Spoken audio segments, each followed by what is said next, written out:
motherless children home. And this one was brought by the parents. And for 7 years, we have not seen them again. You know, the babies, when they're in their mother's womb, they curve like this. It's when they are born, they stretch.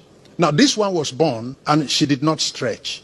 She remained like that and continued to grow like that till the head touched the leg. It's a mangled human being that turned this around. The backbone is like iron, is stiff. The hands and legs are stiff. If you want to carry the baby, the light is her name. You carry her like women baskets that they use cane to weave. You carry her like this, and you're going. She has buttocks, but she cannot sit. If you put her to sit, you need to support her with pillow on both sides, otherwise she's going to fall to one side or fall to the other side. If you want to feed the light, you go down and look for the mouth from down to put the food to eat. And she can swallow it though. She can't talk. See, whenever we have guests visiting the orphanage, we carry her to go and hide, because it's not a sight you want to show. In the University of Ilorin Teaching Hospital, we were told that the disease has a name, but in this whole world, only 3 people have that type of sickness. And so where are you going to find the medicine? If you find the medicine at all, it will not be in Ilorin. Once in a week, the staff in our orphanage will put this child in the middle and be praying and fasting. Praying, oh Lord, we gave birth to what you created, and this is what you created for us. Can you recreate? Can you recreate? We are calling the Creator to touch it again. For 6 days, you are making the earth, and you are always working on it until it became what it is. The first time it was not. If it was good enough, you won't come back the next day and then come back the next day. You are working on it every day for 6 days until it became what it is.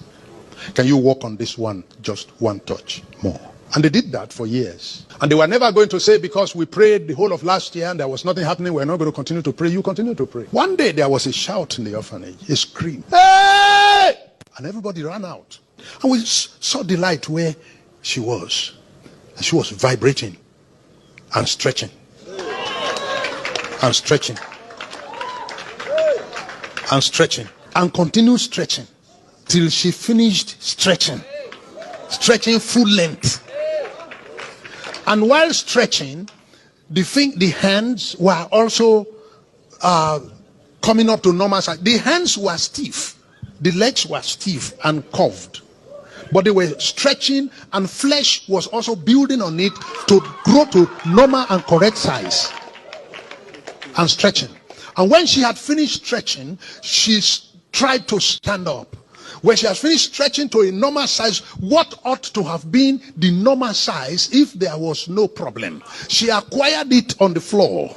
She tried to stand up and achieved it after a few minutes, and took a step, and took another step, and took another step, and started walking, and walked up to my wife. My wife was weeping, and walked to my wife and spoke.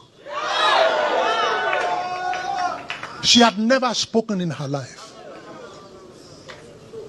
The day she stretched was the day she stood. The day she stood was the day she walked. The day she walked was the day she spoke. And we never knew that all the time that people were talking around her over the years, that she was hearing. But as if that was something enough you could hear and not speak, she got up and expressed herself. And my wife took her to school, where her classmates and age mates were, and asked that they should move and create room for her. You have left her behind, now she has come.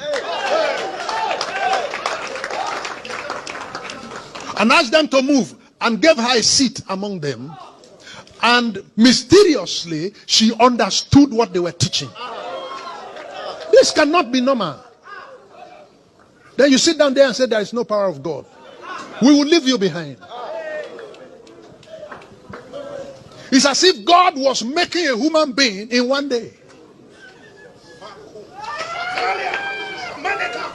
And I said to you in this house that there is nothing God cannot do.